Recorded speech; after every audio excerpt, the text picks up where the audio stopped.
오늘은 봄 같죠? 춥나요? 여전히 뭐 추우신 분도 있고, 날씨가 보니까 이제 핸드폰으로 보니까 날씨가 15도 됐네요. 아주 이제 추웠던 매서운 그 바람이 다 사라지고 이제 봄의 기운이 이제 나타나는 시간들인데, 제가 오늘 말씀을 묵상하면서 우리가 이제 봄의 신앙을 갖자, 그런 마음으로 말씀을 준비했어요. 영적으로 이 겨울에 있는 사람이 있어요. 겨울잠에 자서 이렇게 움직이지도 않고 하나님의 은혜를 갈망하지도 못하고 늘 제자리에 있는 그런 신앙에서 만물이 소생하는 이 봄의 기운을 우리가 함께 느끼며 그런 하나님 앞에 귀한 신앙을 갖자, 이런 마음으로 오늘 말씀을 준비했습니다. 어느 글을 읽으니까 그렇게 써 있더라고요. 자연 만물은 하나님의 섭리 가운데 부지런히 움직인다. 참 그게 마음이 와닿았어요. 하나님 창조하신 자연 만물은 하나님의 섭리 가운데 게으르지 않고 부지런하다. 겨울이 있으면 여김없이 봄이 온다는 거예요. 우리도 좀 그랬으면 좋겠어요. 하나님의 섭리와 은혜 가운데 순응하며 살아가는 하나님 백성들이 됐으면 좋겠습니다. 자연 만물을 통해서 보고 깨달아야 돼요. 파릇파릇 새싹이 돋고 정말 새로워지는 이 만물 속에서 하나님은 살아있다는 것을 드러내 보이시는, 우리가 영적인 잠에 자면 안 돼요.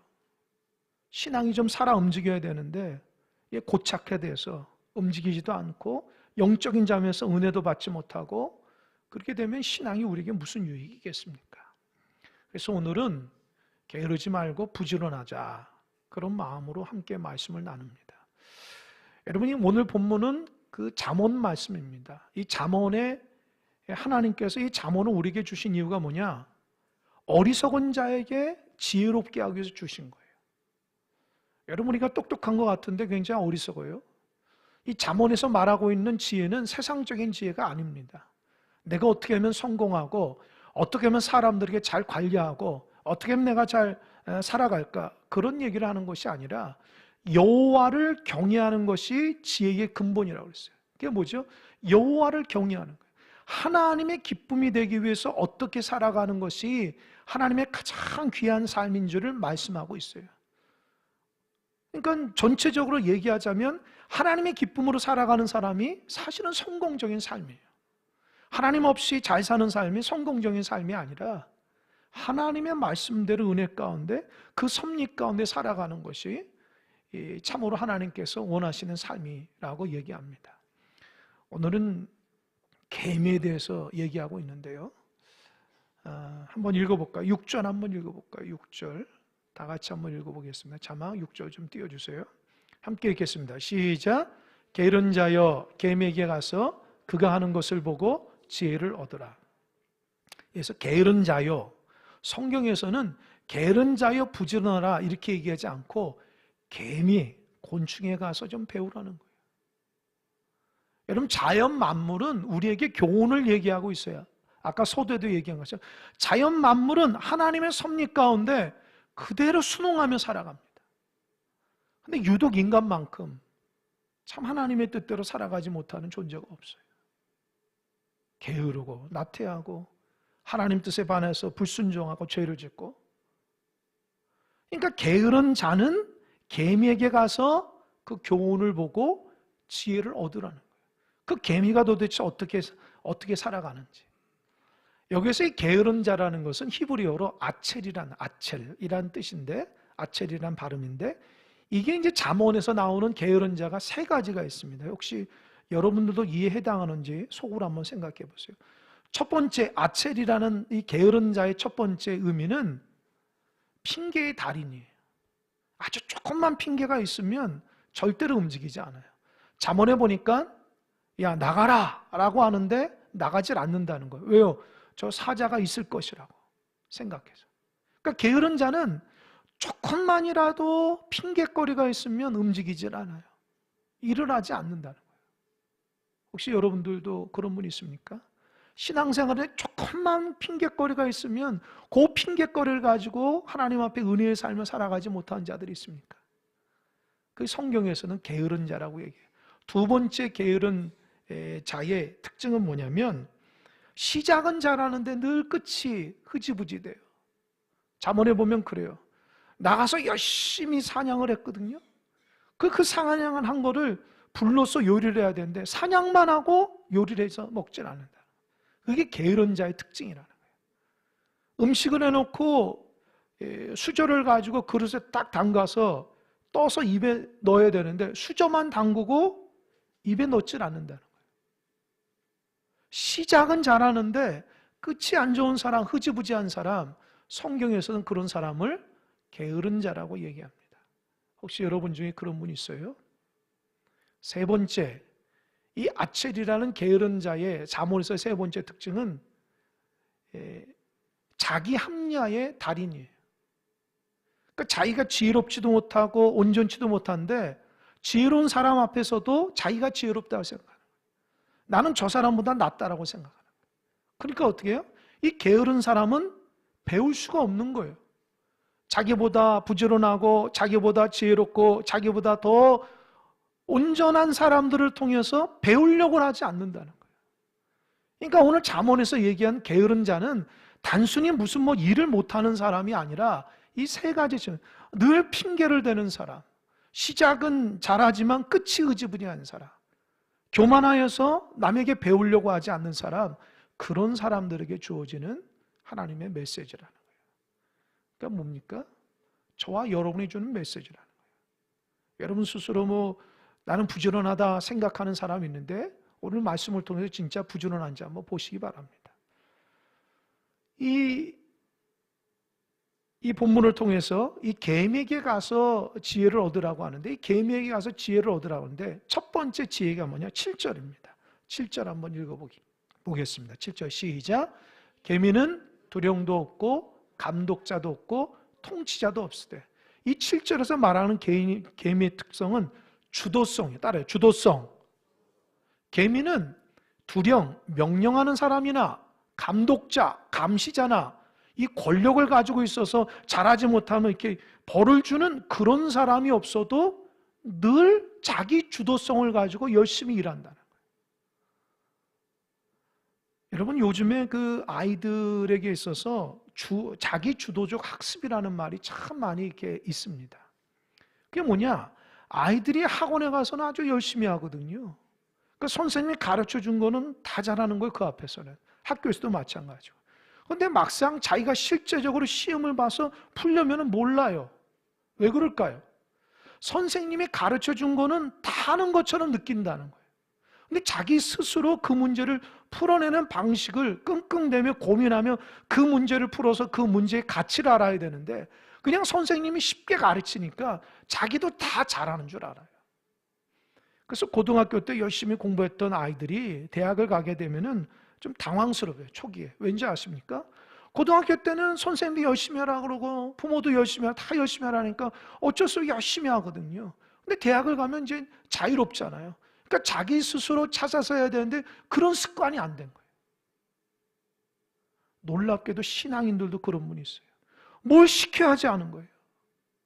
자기 스스로 하나님 말씀에 대한 은혜를 알고 그 가치를 알고 기도하는 것이 얼마나 소중해서 주님과 영적인 호흡이라는 걸 알고 그래서 스스로 말씀의 자리, 기도의 자리, 하나님 앞에 섬김의 자리에서 있지 못하고 그냥 시키면 마지못해서 하는 성도들이 참 많이 있습니다. 근데 여러분 시켜서 하는 것도 감사한 거예요. 사실은 여러분 수동적 성실한 신앙인들이 많아요. 성실은 한데 시켜야 되는 거예요. 기도해라고 해야지만 기도하는 거예요. 스스로 기도의 자리에서 나와서 하나님과의 관계 가운데 믿음의 길을 걸어가지 않고 시켜서 하는 거예요. 그런 사람에게는 무슨 은혜가 특별한 게 있겠습니까? 그런 사람들이 불평불만 하는 거예요. 왜요? 그 가치를 모르니까. 때로 우리 교회에서도 말씀을 읽자. 교회는 어떻게 하든지 하나님의 말씀대로 우리 성도들을 잘 지도해야 되고 훈련을 해야 되는 교회예요. 아무것도 안 하면요 정말 아무것도 안 합니다. 여러분 교회에서 여러분에게 아무것도 요구하지 않으면 여러분들 아무것도 안 해요. 성숙한 신앙인이 많지가 않아요. 제가 겪어왔던 교회나 섬겼던 교회도 얼마나 부지런하게 성도들에게 이것저것 많이 시키는지 몰라요. 여러분, 교회는 제가 여러분에게 특별하게 요구하는 게 없어요. 예배생활 잘하라는 것 말고는. 기도 열심히 하라는 거예요. 사실 보면 우리 교회처럼 신앙생활 편하게 하는 게 없어요. 믿겨지지 않으면 물어보세요. 교회에서 무슨 프로그램이라도 무슨 학습이라든지 끊임없이 합니다. 근데 여러분, 그 중에 정말 그 은혜를 받아가지고 목사님 감사합니다. 제가 개인적으로 성경을 읽는데 우리 성도들과 함께 읽으니 감사합니다. 그렇게 고백하는 사람도 있어요.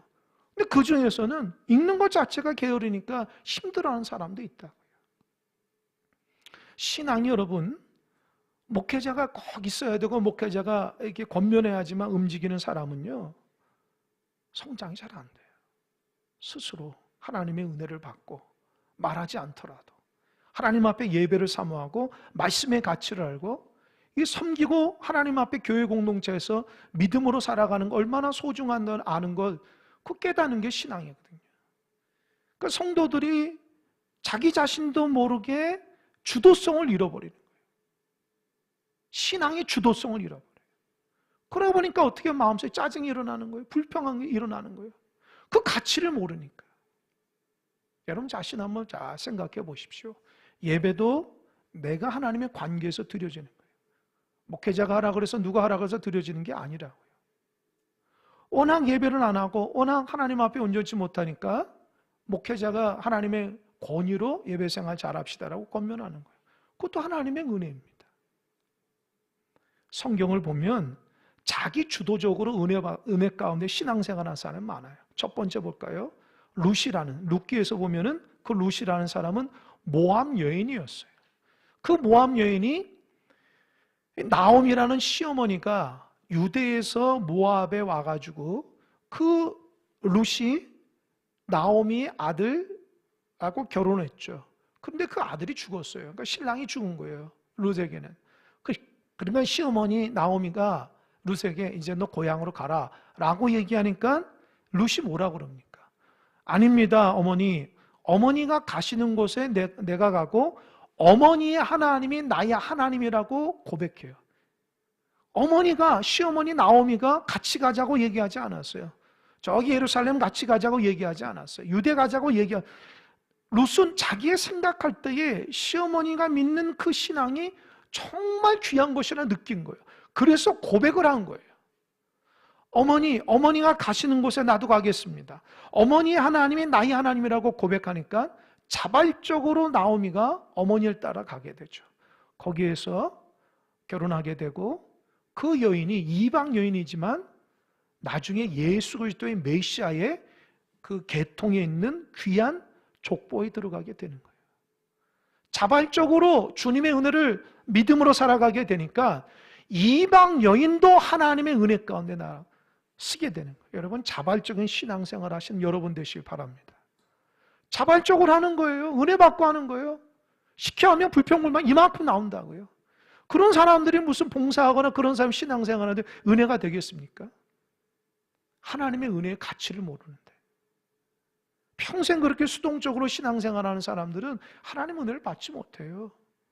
그러니까 개미처럼 스스로 알아서 잘해야 돼요. 두 번째, 이 자기 주도적으로 신앙생활했던 위대한 인물이 있죠. 다윗이에요. 다윗이 골리앗을 이겼을 때 장면 한번 잘 보십시오. 다윗이 누가 시켜서 골리앗과 싸웠나요? 아니에요. 자기 앞에 있는 골리앗이 여호와 하나님을 욕을 하고 하나님의 백성 가운데 욕을 하니까 참지를 못하는 거예요. 의로운 분노가 일어나니까 자기가 나가서 사울왕에게 내가 가서 싸우겠다는 거예요. 사울왕도 웃죠. 사람도 웃죠. 그러나 다윗은 믿음으로 나간 거예요. 만군의 여호와의 그 하나님의 이름으로 나가서 승리했습니다. 누가 시켜서 한 게 아니에요. 그러니까 하나님의 사람이 그 믿음으로 자발적으로 나갔더니면 승리한 거예요. 할렐루야. 믿음의 고백이 승리한 거예요. 그래서 위대한 하나님의 사람과 왕이 된 거예요. 여러분 정말 하나님 앞에 귀하게 쓰임받고 싶으면 자발적으로 신앙생활하세요. 자발적으로 예배하고 자발적으로 기도하고 자발적으로 섬겨보세요. 여러분 안에 영적인 엔진이 있어야 돼요. 누가 시켜서 하는 것이 아니라. 세 번째로는 이 다음 시간에 주일날 말씀드릴 그 인물인데, 느헤미야는 이 바사 페르시아 나라의 아닥사스다 왕의 술 맡은 관원이에요. 고위 관직이에요. 근데 그 사람이, 느헤미야가 포로 3, 4대 세대예요. 그러니까 우리 말하자면 교포예요. 포로로 끌려갔지만 거기에 3, 4대 흘러가지고 느헤미야라는 사람이 아주 고위직에 오른 거예요. 얼마나 잘 삽니까? 권세를 가지고. 그러나 느헤미야가 고향 땅에서 예루살렘 성이 회파했다는 그 소리를 듣고 하나님 앞에 며칠 동안 울며 금식한다고요. 그리고 하나님 기도하는, 하나님 회복시켜달라고, 내가 가서 그 성벽을 세우겠다고 자발적으로 하나님께 기도하는 거예요. 그걸 놓고 기도하고 아닥사스다 왕에게 부탁하니까 아닥사스다 왕이 모든 재료와 모든 통행할 수 있는 모든 군사를 보내서 가서 기적적으로 52일 만에 성벽을 세웁니다. 누가 시켜서 한 게 아니에요. 그러니까 여러분, 성숙한 신앙인은 하나님 마음을 가지고 살아가는 거예요. 스스로 기도의 자리, 말씀의 자리, 은혜의 자리, 말씀을 보는 거예요. 여러분, 우리는 어린아이가 아니에요. 공부를 못하기 때문에 공부하라고 책은해서 신앙생활하는 사람이 아닙니다. 올해 교회에서 목회자가 여러분의 신앙생활 잘하라는 거 부끄러워야 돼요. 왜요? 그 좋은 신앙을 가지고 얼마나 게을렀으면 목회자까지 얘기를 할까? 그런 생각을 가져야 돼요. 하나님 주신 그 은혜 가지고 나에게 주신 평생에 구원받은 백성으로 살아가는 그 신앙인으로서 감사와 기쁨이 일어나야 돼요. 여러분 안에 이 봄의 신앙인, 자발적인 마음으로 신앙생활하는 여러분 되시길 바랍니다. 그게 일어나야 돼요. 자기가 받은 은혜가 있으면 뭐 해라 그래서 되는 게 아니에요. 그 은혜에 감사하는 거예요. 여러분, 기도하다 눈물 나는 게 억지로 되는 게 아니잖아요. 그 말씀의 은혜가 있으니까 눈물이 나는 거죠. 하나님 말씀 듣고 아멘 아멘 하는 것도 뭐 시켜서 되는 거예요? 자기가 그 말씀을 통해서 자기 자신의 부끄러움과 연약함을 딱 말씀을 정해, 어쩜 그 말씀이 나의 말씀인가라고 하니까 아멘 아멘 할 수 있는 거예요. 교회의 봉사도 시켜서 하는 것이 되는 거예요? 오래 못 갑니다. 하나님이 부족한 나를 통해서 세워주셨으니 감사하는 마음으로 주님의 귀한 몸된 교회를 섬기는 일꾼으로 세워지니 감사하는 마음이 막 자발적으로 일어나는 거예요. 누구에게 칭찬받기 위해서 일하는 게 아니라니까요. 여러분, 우리 모두 다 주도성을 가지고 신앙생활하는 여러분 되시길 바랍니다. 할렐루야. 저 좀 보세요. 눈 감지 말고 저 좀 보세요. 이게 의례적으로 주무시는 분이 몇 사람 있어요. 이 앞에 보면 다 보입니다. 그 30분 짧은 시간도 집중하지 못하면 안 돼요. 한 주간 동안 살아가서 영의 양식을 가니까 잘 집중하시기 바랍니다. 이 두 번째로 이제 개미가 에게 우리 배울 그 교훈이 뭐냐? 8절 한번 읽어보겠습니다. 8절 다 같이 한번 읽어보겠습니다. 8절 자막 시작. 모든 것을 먹는 동안에 예비하며 추수 때의 양식을 모으느니라. 다시 한번 시작. 먹을 것을 여름 동안에 예비하며 추수 때의 양식을 모으느니라. 보세요.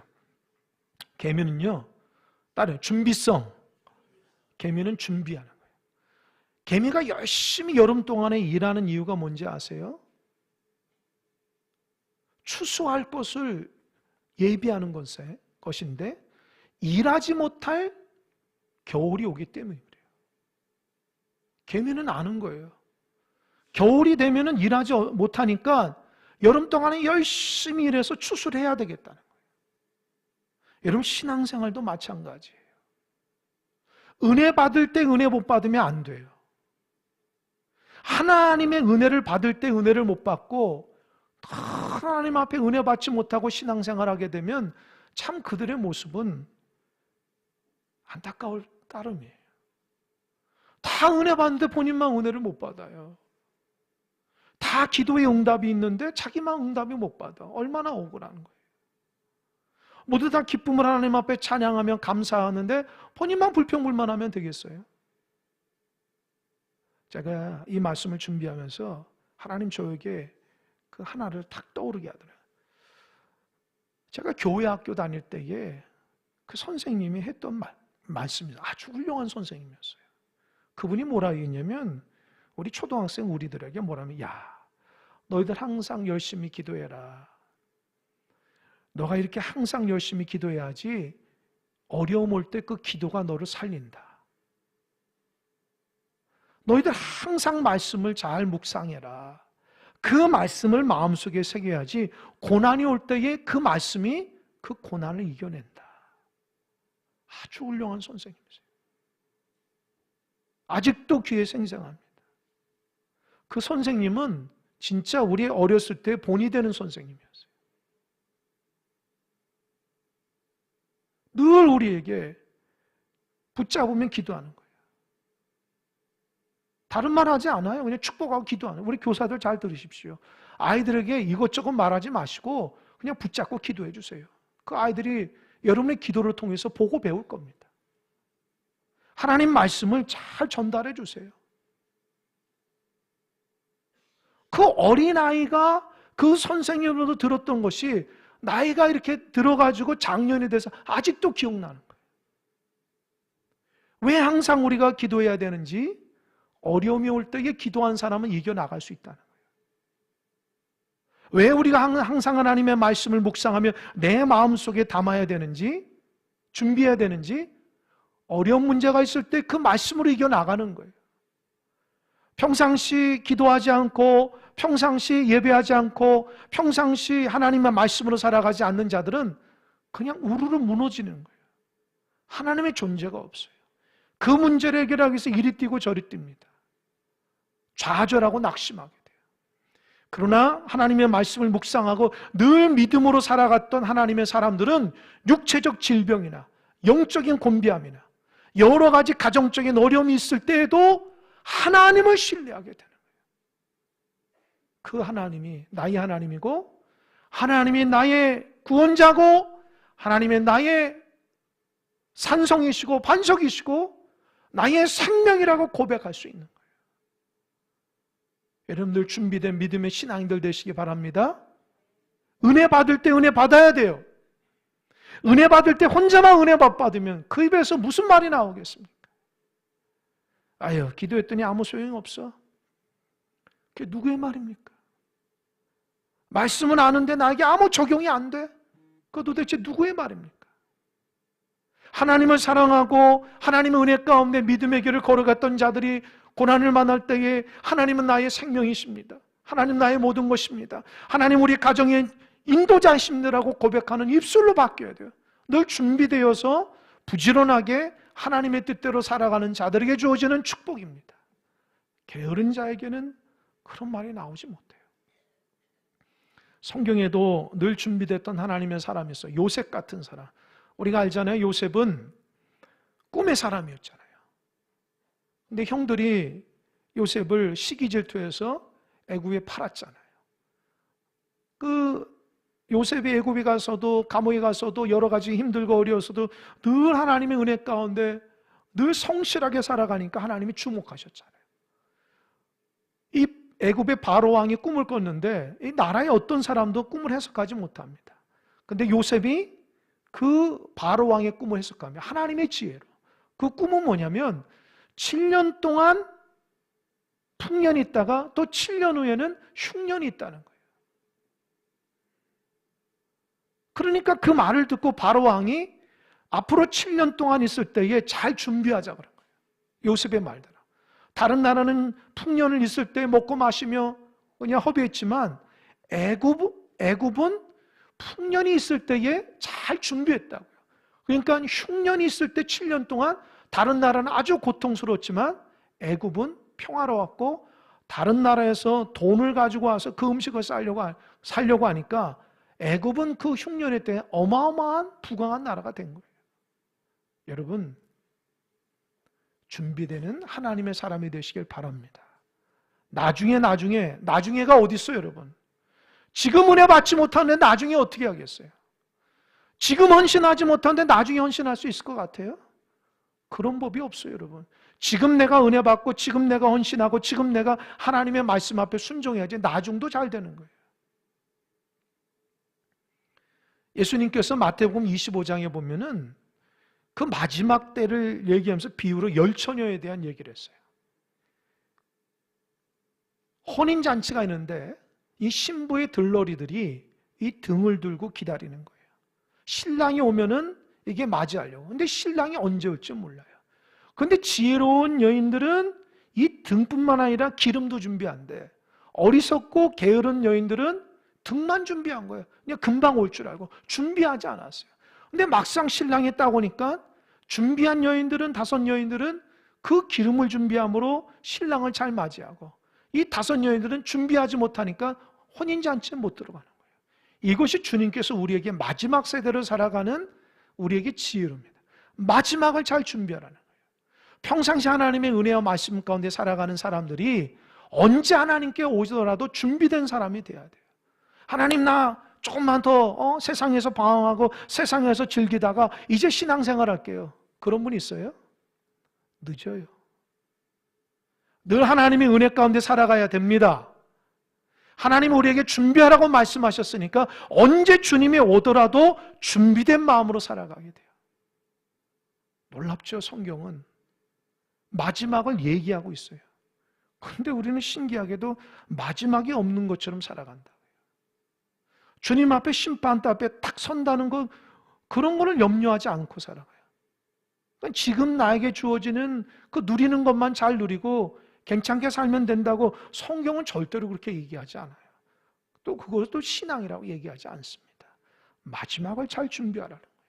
하나님의 말씀대로. 여러분 준비되는 믿음의 사람 되시기 바랍니다. 게으르지 말아야 돼요. 네, 준비성 있게. 여러분 세상에서도 준비 있는 사람이 성공하잖아요.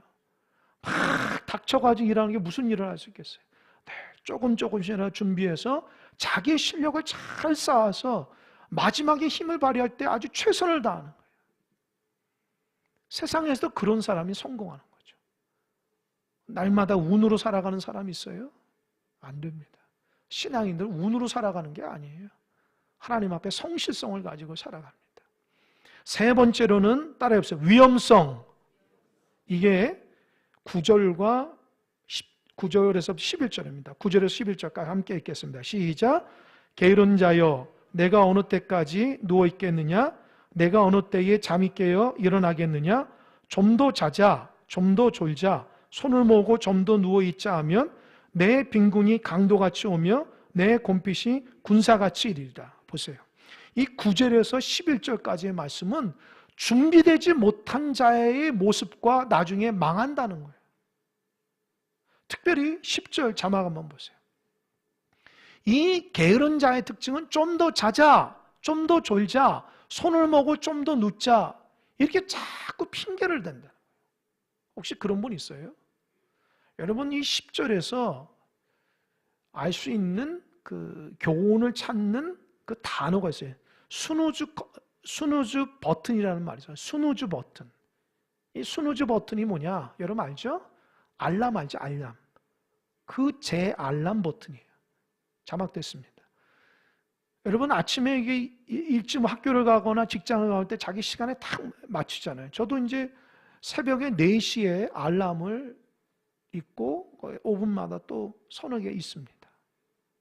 근데 저 같은 경우는 이게 늘 잘 때부터 긴장하며 자니까 딱 4시에 딱 알람 듣자마자 벌떡 일어나. 어느 때는 알람 울리기 전부터 내 몸이 깰 때가 많아요. 이게 몸이 이제 거기에 맞춰진 거예요. 근데 보통 보면 아이들 보면은 우리 직장인들 보면 피곤하신 뭐 아이들이나 직장인들 보면은 딱 일어날 때 어떻게 해요? 막 알람 울리면 탁 누르죠. 5분 있다가 또 5분 있다 딱 울립니다. 그럼 어떻게 해요? 벌떡 일어나지 못하고 또 알람을 턱 눌러요. 근데 10분 지나가요. 또 5분 있다가 일어나야 되는데 일어나야 되면서 또 알람을 퍽 누르니까 계속해서 제 알람이 되는 이게 스누즈 버튼이에요. 신앙인들도 이런 사람들이 있어요. 스누즈 버튼같이 신앙생활하는 사람들이 있어요. 이런 사람들이 어떤 사람들이냐? 일어나야 되긴 하는데 지금 일어날 때가 아니라고 자꾸 핑계를 해요. 난 일어날 거야? 나 지금 자는 거야? 아니야? 난 일어날 거야? 신앙생활도. 나 지금 신앙생활 못하는데 아니야, 나 잘할 수 있어.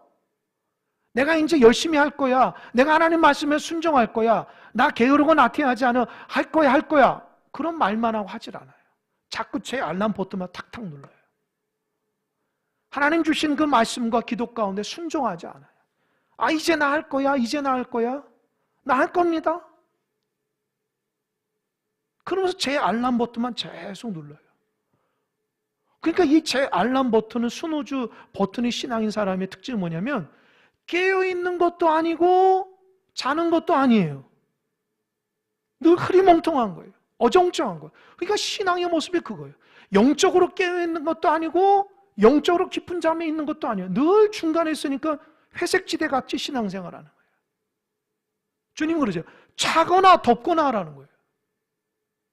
늘 회색지대 가운데 신앙생활하니까 정신이 멍한 상태에서 신앙생활하니까 은혜를 못 받는 거예요. 근데 이게 아주 습관처럼 된 거예요.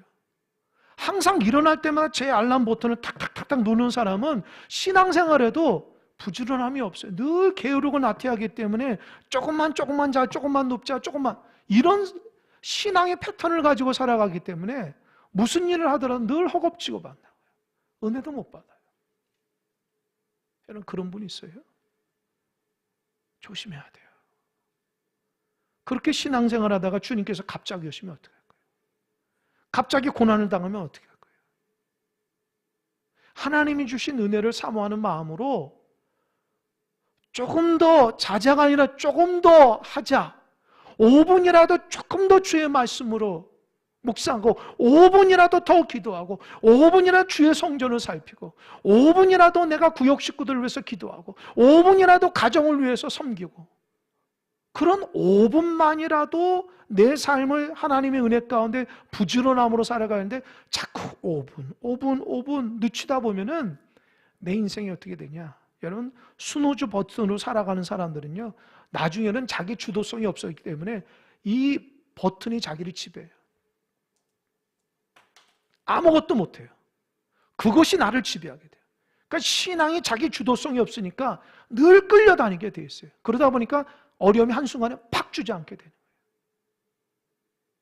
여러분 제가 이 말씀 묵상하면서 아주 귀한 걸 깨달았어요. 그냥 단순히 부지런하라는 말은 아니에요. 우리에게 아주 약점들을 아주 지적하기 시작해요. 오늘 말씀을 묵상하면서. 왜 하나님 앞에 예배도 게으르고 나태합니까?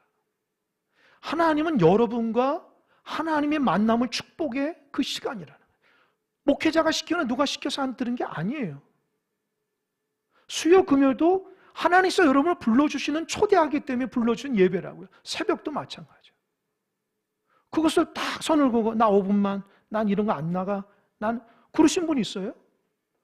그럼 그분의 신앙은 하나님과의 관계에서 어떤 신앙일까요? 하나님이 은혜 주시고자 베푸시고자 여러분을 부르시고 인도하시고 축복하시고자 하는데 하나님의 마음이 전혀 없으면 되겠습니까? 사모함과 은혜를 기다림과 주님의 영광을 위해서 그런 하나님 앞에 영적으로 깨어서 믿음으로 살아가는 자들에게 주어지는 하나님의 놀라운 축복을 경험해야 되는데 그냥 아니야 그냥 버튼만 누르면 돼요. 나 나중에 할게 나중에 할게. 그러니까 우리의 신앙이 참 하나님께서 원하시는 신앙이 아니라 하나님께서 답답하게 우리를 보면서 답답한 신앙이 될 수밖에 없는 거예요. 우리 자신 또한 하나님의 은혜로 기쁨과 감사의 신앙을 살아가고 사랑이 넘치는 신앙을 그러지 못하니까 마음속에 답답하고 나도 모르는 사이에 자기에게 불평불만이 일어나게 되는 거예요. 기쁨이 없는 거예요. 우리가 원래부터 불평불만하는 사람이 아닙니다. 하나님의 원리대로 살아가지 못하기 때문에 나오는 거예요. 아담이 죄를 지니까 그때부터 핑계를 대지 않습니까? 원래 하나님의 은혜 가운데 살아가는 불평불만이 없어요. 감사하고 기쁨은 은혜 가운데 그러니까 내가 그 방식대로 살아가지 않으니까 어느 순간 게으름과 나태함이 내 신앙의 트레이드 마크가 되어버린 거예요. 권면해도 응답하지 않아요. 이런 얘기는 좀 우리 세상에서는 아주 열심히 부지런히 살아가도 신앙만큼은 게으르게 살아가는 사람들이 꽤 있습니다. 왜 그럴까요? 이를 갖고 있는 그 신앙관을 다시 한번 점검해 보십시오. 하나님 나에게 도대체 어떤 분이신가? 우리가 신앙생활, 여가생활하는 게 아니잖아요. 여가생활한다고 생각하시면은 교회 말고 세상에 여가가 얼마나 많아요. 그럼에도 불구하고 우리가 구분하여서 하나님 앞에 신앙생활하는 것은 우리 자신을 위한 거예요. 누구를 위한 게 아니라. 교회가 무슨 커지기 위해서 존재하는 게 아니고 하나님이 우리에게 복 주시기 위해 세워진 교회 공동체라고요. 그러니까 여러분들이 은혜 받고 여러분들이 기쁨과 감사로 살아갈 때에 충만하면 되는 거예요. 사람이 많고 적으면 뭐가 중요해요? 본인이 은혜 받고 본인의 말씀의 기쁨을 가지고 하나님의 영광 가운데 기쁨으로 살아가면 되는 거죠. 그게 신앙의 패턴이 돼요.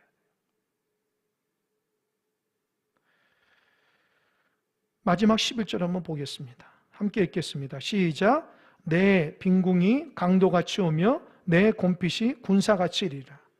이 어려움이 강도 갑자기 나타나고 이 곰핏함이 그냥 감당할 수 없는 만큼의 군사들이 올 때에 감당 못하는, 게으르고 나태한 사람은 확 주저앉지만 늘 주도성을 가지고 준비했던 개미처럼 부지런한 신앙을 갖고 있는 사람은 이겨낼 수 있다는 거예요. 여러분, 인생은 반드시 어려움이 있습니다. 내가 원하든지 원치 않든지 반드시 어려움이 와요. 육체적인 질병도 오고요, 영적인 곤비함도 오고요, 물질적인 문제도 임하고요, 관계적인 어려움도 있고요, 가정적으로 직장에 예기치 못한 수많은 문제들이 있어요. 그런데 예수 믿는 사람들이 믿지 않은 사람은 다른 게 뭐예요? 그거 대비할 줄 있어야 돼요.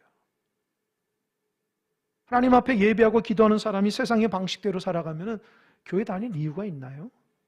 내가 하나님의 자녀로서 당당하게 말할 수 있는 자신이 있습니까? 내가 하나님을 믿는 자라면 하나님의 방식으로 그 문제를 해결해야죠. 흔들리지 말아야 돼요. 막 흔들려서 힘들고 어렵고 고난스럽고, 그래서 계속 힘들기만 해요. 하나님 앞에 예배하고 기도할 줄 모르고.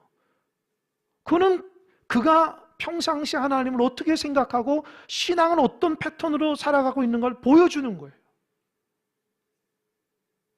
하나님 우리에게 말씀하십니다. 이제 부지런하라. 겨울잠에서 깨어나서 하나님이 주시는 은혜 가운데 승리하며 살자. 늘 수동적으로 끌려다니는 신앙이 아니고, 늘 어려움이 있을 때만 기도하는 신앙이 아니라 날마다 주님 주신 은혜 가운데 기쁨과 감사를 누리며 하나님의 복을 받는 귀한 신앙인이 되라고 오늘 우리에게 말씀하고 있습니다. 이 말씀을 통해서 여러분 자신의 신앙 한번 되새겨 보십시오. 내가 그동안 어떻게 신앙생활을 했는가? 하나님이 나를 볼 때 어떤 말씀하실까? 좀 하나님을 염두에 두면서 신앙생활 하십시오. 여러분이 분주하고 바쁜 시간 속에서도 부지런해서 구별해서 하나님께 예배하는 사람들도 있습니다. 어렵고 힘들어도 새벽에 나와서 기도하는 연세 많으신 분들도 있어요. 교회를 내 집처럼 열심히 섬기는 사람들도 있습니다. 우리가 갖고 있는 신앙이 도대체 나에게 어떤 유익함이고 내가 변화된 모습으로 어떻게 살아가야 되는가를 한번 생각해 보십시오. 신앙생활이 아무런 달라짐도 없이 신앙생활하는 게 나도 모르게 불평불만을 해대면서 신앙생활 한다. 그건 나에게 유익함이 없잖아요.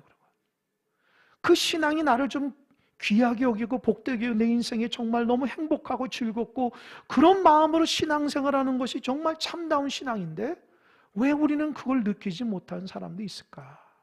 자기 자신을 돌이켜보면서 게으렀던 분들은 다시 한번 부지런하게 하나님 앞에 믿음 생활했으면 좋겠고 5분 더 기도하고 5분 더 말씀 보고 5분 더 전도하고 5분 더 하나님의 귀한 말씀 앞에 순종하는 여러분 다 되시길 바랍니다. 그래서 여러분 삶이 달라져야 돼요. 그 말씀 앞에 여러분 변화되기를 소망합니다. 기도하겠습니다.